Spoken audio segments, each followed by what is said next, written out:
Now, so the league's owners met yesterday, and they said they were unanimous that they wanted to move forward as expeditiously as possible, was how they described it, in trying to get Sterling to force a sale. You don't think this is a slam dunk, though? Why? Well, it might not be a slam dunk in the fact that nothing in the Constitution says that they can remove an owner for racist comments. However, there is a clause in the Constitution that states that the commissioner may make recommendations and that the ownership committee can vote for something regarding the best interest of the game. So I think that that's where the commissioner really has the authority here, is regarding being able to remove him because of the best interest of the game clause in the Constitution. It's really interesting because it's coming out that this is not the first time that the NBA has tried to force Sterling out.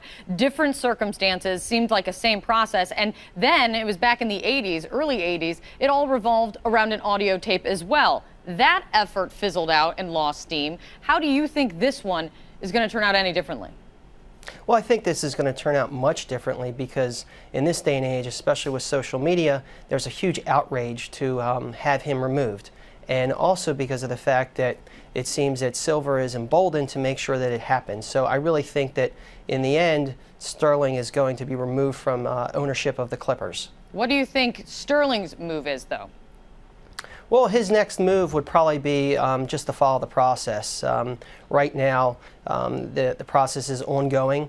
Soon he'll be notified about officially notified about the next steps. And then once a hearing has been held, then after that there'll be a vote. And if 23 or more of his fellow owners vote to remove him, then the process basically is that he is gone. And he doesn't really have much legal recourse after that. Many people think, though, that he can drag this out. He's very litigious. He's known for that. There's a long legal record of that he can drag this out for years. How does he do that? Well, he can drag it out. He can file an injunction. However, the Constitution is pretty clear on this matter. As far as the ownership goes, if the owners vote to have him terminated from his franchise, they have the authority to do it, and they don't need a court of law to basically do some type of rubber stamp on that, saying that the NBA has the authority. They already have it in the Constitution, so that's why I really think that the NBA's hand is much stronger than some people may believe. What do you think about this setting a bad precedent? There is some talk about this for owners, for players. Does this process, if it moves forward and he's forced to sell the team, does it open other owners up for being forced to sell their teams? Even, let's put aside the fact that he did say reprehensible remarks. If they say similar things, are they going to have to do the same?